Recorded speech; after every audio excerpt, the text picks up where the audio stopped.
Indian politics की बात करें तो इंडियन पॉलिटिक्स में नेहरू और गांधी फैमिली भारत की सबसे पावरफुल पॉलिटिकल फैमिली है, जिन्होंने भारत को 3 प्रधानमंत्री और कई पावरफुल पॉलिटिकल लीडर दिए हैं। आज के समय में भी नेहरू और गांधी फैमिली का ही भारत में दबदबा चलता है। हर कोई इन्हें याद करता है और आज भी हर भारतीय गांधी परिवार की इज्जत करता है। इस फैमिली की बात करें, इस फैमिली की शुरुआत साल 1947 में हुई थी, जब जवाहरलाल नेहरू को भारत का पहला प्रधानमंत्री बनाया गया था। जवाहरलाल नेहरू भारत के सबसे ज़्यादा समय तक प्रधान रहने वाले इंसान हैं। जब जवाहरलाल नेहरू जी की मृत्यु हुई थी तो उनकी बेटी इंदिरा गांधी को भारत का पहला प्रधानमंत्री बनाया गया था, महिला प्रधानमंत्री। इंदिरा गांधी भारत की एकलौती महिला प्रधानमंत्री थी, जो उस समय की सबसे पावरफुल प्रधानमंत्री थी। उनके पावर इतनी ज़्यादा थी कि उन्हें आइलैंड लेडी तक कहा गया था। उनके सामने कोई भी टिक नहीं पाया था भारत में। लेकिन जब उनकी मृत्यु हुई तो उसके बाद राजीव गांधी को भारत का प्रधानमंत्री बनाया गया। राजीव गांधी के छोटे भाई संजय गांधी को उनके बड़े फैसले लेने के लिए याद किया जाता है। उन्होंने नसबंदी और इमरजेंसी डेरे जैसे बड़े फैसले लिए, जिन्हें लोग आज भी याद करते हैं।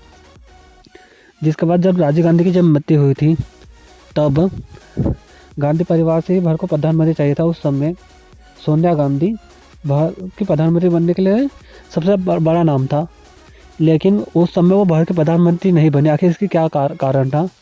तो आप बात करें तो सोनिया गांधी चाहकर भी उस भारत के प्रधानमंत्री नहीं बन सकते थे उस समय, क्योंकि हमारा संविधान इसके लिए इजाज़त ही नहीं देता। संविधान में प्रधानमंत्री बनने के लिए कई नियम व शर्तें है।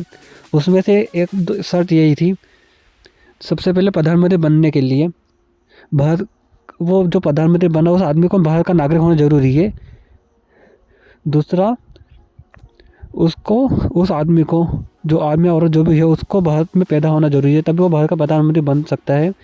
पहली शर्त के मुताबिक जब इंदिरा गांधी के पुत्र राजीव गांधी से जब सोनिया गांधी ने शादी करी थी, तब वो भारत की नागरिक बन चुकी थी, इसलिए पहले मत हो गया। लेकिन दूसरा कारण बहुत ज़्यादा ज़रूरी था, वो था उसका भारत में पैदा होना। लेकिन सोनिया गांधी इटली में पैदा हुई थी, इसलिए वो भारत के संविधान के खिलाफ नहीं जा सकती थी।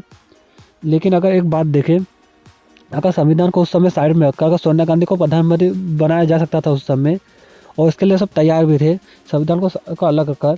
लेकिन सोनिया गांधी भले भारत में पैदा नहीं हुई, लेकिन उन्होंने संविधान को पूरी इज्जत दी और उन्होंने कहा संविधान के खिलाफ वो बिल्कुल नहीं गई, और संविधान को मानते हुए वो भारत की प्रधानमंत्री नहीं बनी, और उन्होंने खुद आगे के पीछे हट गई। अगर वो चाहती तो संविधान को अलग रखकर प्रधानमंत्री बन सकती थी, लेकिन उन्होंने खुद न बनते हुए दूसरे को प्रधानमंत्री बनाया। ऐसा ही 2004 में भी वो प्रधानमंत्री बन सकती थी, लेकिन उन्होंने खुद न बनते हुए मनमोहन सिंह को प्रधानमंत्री बनाया। उन्होंने संविधान की इज्जत के लिए, यही कारण है कि सोनिया गांधी भारत के प्रधानमंत्री नहीं बनी, और इस फैसलों के लिए लोग आज भी उनकी बहुत ज़्यादा इज्जत करते हैं। दोस्तों, आपको क्या लगता है कि गांधी परिवार में सोनिया गांधी भारत के प्रधानमंत्री नहीं बनती, लेकिन आखिर गांधी परिवार में ऐसा कौन इंसान है जो भारत का अगला प्रधानमंत्री बन सकता है?